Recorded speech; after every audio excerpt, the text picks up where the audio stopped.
नमस्कार दोस्तों, मैं हूं ममता शर्मा। आपके अपने क्लासेस पॉइंट यूट्यूब चैनल पर स्वागत है आप सभी का। दोस्तों, आज के हम इस वीडियो में पढ़ेंगे क्रिया यानी एक्शन वर्ड्स। ठीक है, इंग्लिश में जिन्हें हम वर्ब कहते हैं। तो चलिए शुरू करें। सबसे पहले हम देखेंगे क्रिया का अर्थ क्या होता है। ठीक है, क्योंकि हम जब भी कोई नई चीज़ पढ़ते हैं तो हमें उसका मेन पता होना चाहिए। तो सबसे पहले हम क्रिया का अर्थ जानेंगे कि क्रिया का अर्थ क्या होता है। क्रिया का अर्थ होता है करना या होना। ठीक है, जैसे हम जो भी सारे काम करते हैं वो सब क्रिया होती है।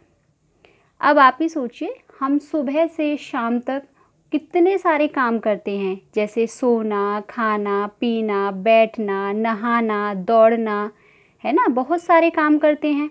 तो ये सब क्या होते हैं? ये सब क्रिया होती है। ठीक है, अब जैसे हम सोते हैं तो सोना भी क्या है? सोना भी एक क्रिया है। हंसते हैं, रोते हैं, बैठते हैं, हम जो भी काम करते हैं सुबह से शाम तक वो सब हमारे क्रिया होती है। ठीक है, अब यहाँ पे हम सबसे पहले इसकी परिभाषा देखेंगे। देखिए, प्रत्येक भाषा जो होती है यानी हर भाषा में क्रिया का अपना एक महत्व होता है ना। हर भाषा में अपना एक महत्व होता है क्रिया का। तो सबसे पहले इसकी परिभाषा देखेंगे। जिस शब्द से किसी कार्य के करने या होने का बोध होता है उसे क्रिया कहते हैं। एक बार फिर से देखेंगे। जिस शब्द से किसी कार्य के करने या होने का बोध होता है उसे हम क्रिया कहते हैं। क्योंकि दोस्तों, यहाँ पे एक बात और बता दूँ, किसी वाक्य में अगर क्रिया नहीं होगी तो हमारा वो वाक्य पूर्ण नहीं होगा, यानी वो वाक्य नहीं बन सकता। यानी प्रत्येक वाक्य क्रिया के द्वारा ही पूरा होता है। ठीक है, अब क्रिया के मूल रूप को हम धातु कहते हैं। क्या कहते हैं? धातु। धातु से ही क्रिया का सामान्य रूप बनता है। सबसे पहले हम देखते हैं कि क्रिया एक शब्द है ना। जैसे खाना, पीना, बोलना, ये शब्द हैं। क्या है? ये क्रिया है हमारी। लेकिन ये बनते किससे हैं? ये बनते हैं धातु से। यानी क्रिया का मूल रूप धातु कहलाता है।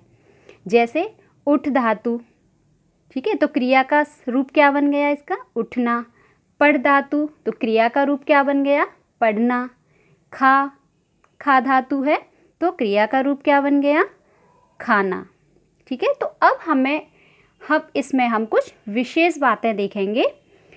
वो क्या है कि क्रिया वाक्य का सबसे महत्वपूर्ण और आवश्यक अंग होता है। ठीक है, जैसा कि मैंने अभी पहले बताया था कि प्रत्येक भाषा में क्रिया का बहुत महत्व होता है और प्रत्येक वाक्य क्रिया के द्वारा ही पूरा होता है। ठीक है, क्रिया के अभाव में वाक्य रचना संभव नहीं हो सकती। अगर जिस वाक्य में क्रिया ही नहीं होगी तो वाक्य कैसे बनेगा वो? तो इसलिए वाक्य संरचना करते समय क्रिया का होना आवश्यक है। ठीक है, अब हम इसके देखेंगे उदाहरण। जैसे रवि खाना खा रहा है, बच्चे मैदान में खेल रहे हैं, सूरज चमक रहा है, बारिश हो रही है। अब यहाँ पे दोस्तों हम देखेंगे कि क्रिया कौन सी है। जैसे पहले वाक्य में हम देखेंगे कि रवि खाना खा रहा है, तो यहाँ कौन सी क्रिया हो रही है? खाने की क्रिया हो रही है। तो जो क्रिया होती है हम पूरे शब्दों को रेखांकित करते हैं। तो यहाँ कौन सी क्रिया हो रही है? खाने की। तो खा रहा है, ये क्या हो गई हमारी क्रिया। बच्चे मैदान में खेल रहे हैं, तो यहाँ कौन सी क्रिया हो रही है? खेलना, यानी खेलने की क्रिया हो रही है। तो यहाँ रेखांकित किसे करेंगे हम? खेल रहे हैं। सूरज चमक रहा है, यहाँ हम चमक रहा है को रेखांकित करेंगे। अगला है बारिश हो रही है, तो यहाँ पे क्या है? बारिश हो रही है। ठीक है, तो अब हम इसमें महत्वपूर्ण कुछ चीज़ें देखेंगे कि हमने पहले वाक्य में और दूसरे वाक्य में क्या देखा कि खा रहा है यानी खाने की क्रिया हो रही है, खेल रहे हैं, इसमें खेलना क्रिया है। अब इन दोनों वाक्यों में हम देखेंगे कि सूरज चमक रहा है। तो देखिए, सूरज को कोई चमकाता तो है नहीं है, सूरज तो स्वयं ही चमकता है यानी स्वतः ही चमकता है। बारिश कौन करता है? हम तुम तो करते नहीं हैं, बारिश तो अपने आप ही होती है। तो यहाँ मैं आपको ये समझाना चाह रही हूँ मेरे प्यारे दोस्तों कि कुछ क्रियाएं जो हम करते हैं यानी हम और आप या कोई भी हम क्रिया करते हैं, कुछ तो हमारे द्वारा होती हैं और कुछ क्रियाएं ऐसी होती हैं जो स्वतः होती हैं। जैसे सूरज को कोई चमकाता नहीं है, सूरज स्वयं चमकता है। बारिश कोई करता नहीं है, बारिश स्वयं होती है। और भी हैं, जैसे रात होती है तो रात को कोई करता थोड़ी है, रात तो स्वयं होती है। जैसे बर्फ़ गिर रही है ना, बिजली कड़क रही है, ठंडी ठंडी हवा चल रही है, तो ये क्या है? ये ऐसी क्रिया हैं जो स्वयं होती हैं, इनको कोई करने वाला नहीं होता है। तो दोस्तों, कहने का मतलब मेरा यहाँ पे यह है कि कुछ क्रियाएं जो हम और आप सभी करते हैं वो हम और आप ही करते हैं, और कुछ क्रियाएं हम और आप नहीं करते, वो स्वयं होती हैं यानी स्वतः ही होती हैं। ठीक है?